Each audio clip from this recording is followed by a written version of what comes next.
There once was a time where children and grown adults alike huddled around glowing TV sets and arcade machines, watching in eager anticipation for the person at the controls to avoid incoming missiles, walking turtles, and crushing blows, in order to obtain that sweet sense of satisfaction not found anywhere else except for when the level is finally beat after the 100th time. However, in this day and age, games don't seem to require that same level of perseverance out of the player.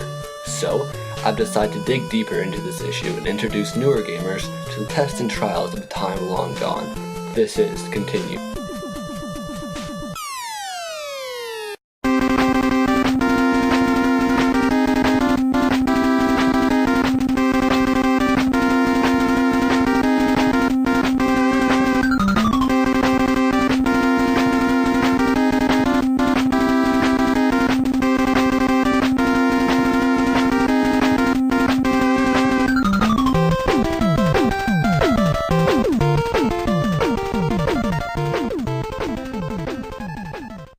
Because they didn't officially know how to make video games, so they just thought everybody was on the same level of playing.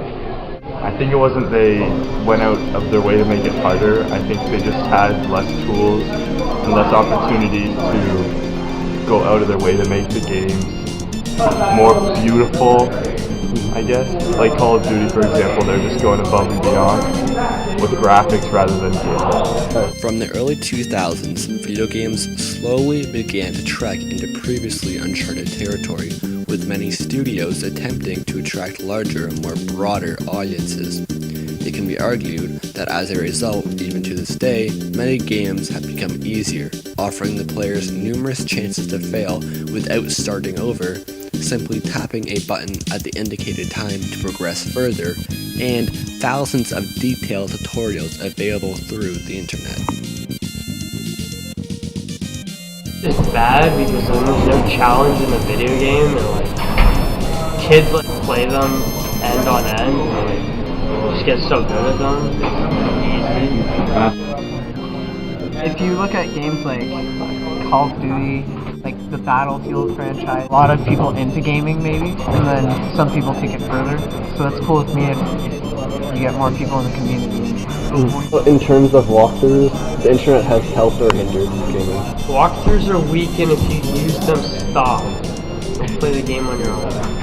It has helped other players, like other people who play games, in a way that maybe if you're stuck on a level and it's so hard for you that you just drop the game and you don't want to play it. If you look at a walkthrough and you figure out what you need to do, then you could play on and maybe beat the game later. However, during the 80s and 90s, when video games were first blossoming into a serious industry, gamers had very little assistance if they were confronted with a challenge, resorting to gaming magazines and word of mouth. Games for it, I couldn't get through it without somebody else's help. Like Portal 2, I also had trouble with. Games, mind games. So, with this level of satisfaction being very rare in games nowadays, I gathered up 4 average teenage players to take on 4 classic and challenging games. Without any prior knowledge, these games will test their perseverance as they will be without the aid of the internet and have to rely on each other for any advice whatsoever. Okay, so my name is Tyson Graphics, Lucas Chan, and Al McNeely. Marcus Chan. I've played video games for maybe 6 years, 6 to 7 years. Playing games for 10 years. I've been playing video games for 5 or 6 years. I mainly play RTSs such as StarCraft, first-person shooters, strategy games, MMORPGs. First-person shooters, strategy games. Third-person shooters, strategy games, like Battlefield, Fallout, Halo, and Civ 5. The titles that gamers will be challenged to include 1987's Mike Tyson's Punch-Out!, 1988's Mega Man 2, 1986's Super Mario Bros. The Lost Levels within the 1993 Super Mario Bros. All-Stars card, and 1993's Mortal Kombat 2.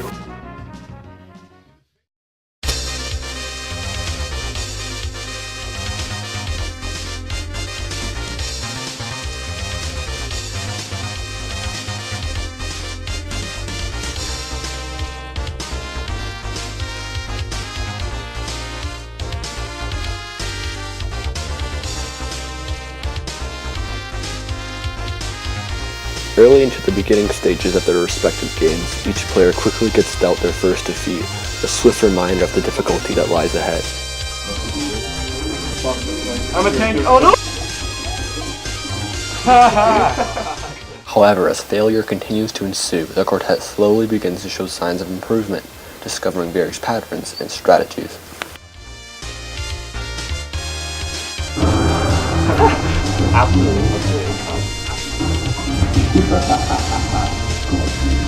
It's okay. It's okay. Not as bad as me. Just learning. No, you have to wait until you throw the punch and then you dodge it. Get ready to dodge it. Dodge. Yes, now punch. Oh no! There. Alright. Whoa! Jump! Oh no! Alright. Jump, bro, jump!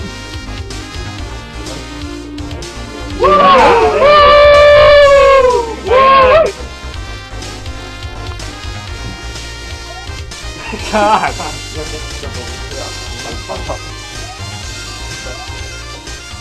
With their newfound knowledge, both Talbot and Lucas complete their opening levels. However, Tyson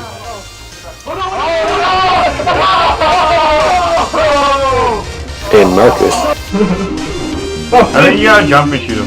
Get back. Alright, nice. Oh, I was gonna blow up. Nice. continue to push through their respective challenges. Even with his recent success, it doesn't take long for Talbot to be confronted by adversity, as he finds 3 quick defeats.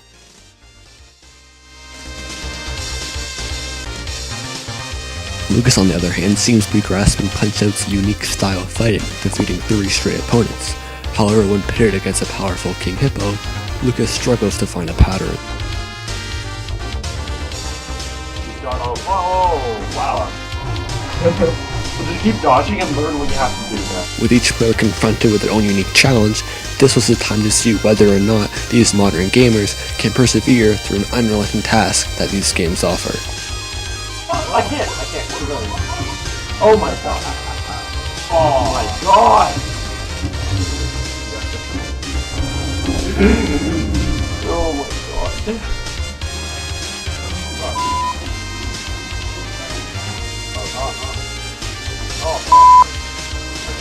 Jeez, Lucas, dodge. You just lost.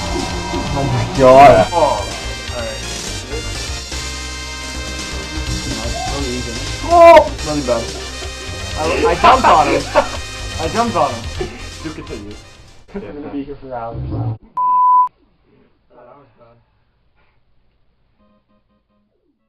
Despite their frustration, it soon became apparent to the players that they are finally beginning to adapt to the game's challenges, and, as a result, finally beginning to find success through their errors.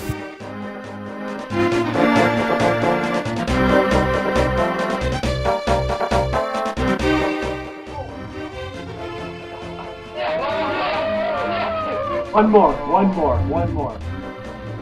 Where's my level?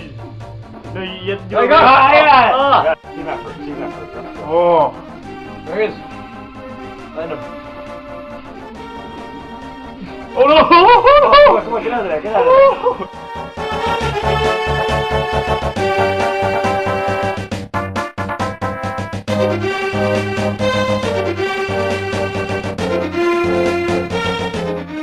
Perfect.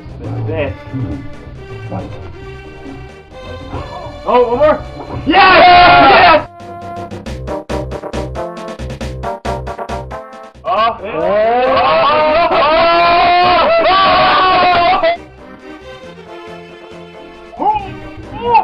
Oh yeah. That's what I'm talking about. Oh.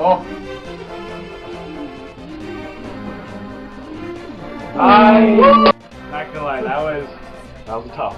That's the spectator. Yeah, it's definitely a lot harder. A lot higher difficulty. What's it called? Learning curve. It takes longer to get better, and it makes it more fun because it's more it's more rewarding. All right, since older games are like shorter, they had to make them probably harder. Modern games right now, like they're made for everyone. Like these games here, they were made at like the advance of their technology. So of course it's gonna be harder. I kind of like how much harder it is because it's not like reward, and then more reward. It's like you have to work for it and then you get your reward. Let's be honest, the new games out there are easier. I think they do that to sell more games, so like easier it is, more fun they'll have. But the old games are rough and tough. You gotta keep it real, and if you win, you win. You lose, you lose. Alright, so these games are tough. Like, alright, so if you don't have any patience or you don't have a lot of time, these games are gonna be not your best friend. Definitely makes it a lot more rewarding. It's good. I like it. Playing it a few times wasn't too bad, and then until like the 5th or like 20th time playing the game to beat the boss, then it got a little harder. Got more frustrated. Boys started giving tips, and eventually we got through it, but it was tough. It's really hard to persevere. It's better with people around you because you're not getting as mad, you're more kind of like happy, angry. Well, it allows you to kind of build up your patience and your confidence. I mean, if I could overcome that challenge, what challenge could I not overcome, right?